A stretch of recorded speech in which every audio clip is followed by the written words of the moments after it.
Hi అండి. Continuation lighting చూడడానికి రెడీగా ఉన్న వాళ్ళైతే వచ్చేయండి చూసేద్దాము. ఇక్కడ చూస్తున్నారు కదా ఎంత మంచిగా లైటింగ్ వేశారో ఇలాగే మొత్తం ఉంటుంది. ఇకపోతే ఇది కోనేటి మిట్ట కోదండరామస్వామి టెంపుల్‌లో కోనేటిలో ఉన్న ఆంజనేయ స్వామి విగ్రహం. లైటింగ్ చూస్తున్నారు కదా, విగ్రహం షేడు వాటర్‌లో పడి చాలా అందంగా అయితే ఉండింది. ఇక ఇదైతే కోనేటి గట్టు మీద చాలా మంచిగా లైటింగ్ తోటి సెట్ వేశారు. చాలా లాంగ్ డిస్టెన్స్‌లో పెట్టారన్నమాట. చాలా బావుండింది. ఎంత బావుండిందో గదా! ఇక డీజేలు, డిస్కోలు ఈ సంవత్సరం అయితే పర్మిషన్స్ లేవటండి. అంతా తిన్మరేననమాట. చాలా హ్యాపీగా ఉండింది ఆ మాట విన్న తర్వాత.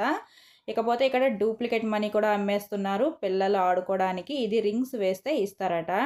ఇక చెన్నకేశవ స్వామి గుడికైతే వెళ్ళాము. చాలా బావుండింది. లాంగ్ వీడియోలో ఫుల్‌గా చూపిస్తాను.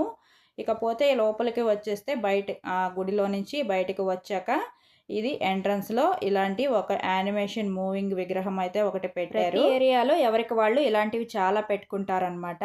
ఇక ఇక్కడ ఆంజనేయ స్వామి విగ్రహము చాలా మంచిగా డెకరేషన్ ఉంది కదా! పూలు చూడండి ఎంత మంచిగా ఉన్నాయో. ఇది కూడా ఒక లైటింగ్ సెట్ అన్నమాట. లైటింగ్సేనండి చాలా మంచిగా లైటింగ్ తోటి సెట్ వేస్తారు. ఇక ఇది అలగనాథ స్వామి టెంపుల్, వరాహస్వామి విగ్రహం ఎంట్రన్స్‌లో ఉండింది.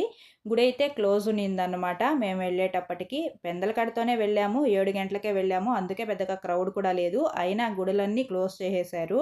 మా వారేమో గుడి క్లోజ్ అయ్యింది, ఇక్కడ కిటికీలో నుంచి చూస్తున్నారు, వెళ్ళి చూద్దాం పదా అని ఇక్కడికి తీసుకొచ్చారు. నిన్న లాంగ్ వీడియోలో పిక్ పెట్టా కదా, అదే అన్నమాట. ఇక్కడి నుంచి గోల అయితే స్టార్ట్ అయిపోతుంది. ఒకసారి మీరే వినేసేయండి ఈ గోలని.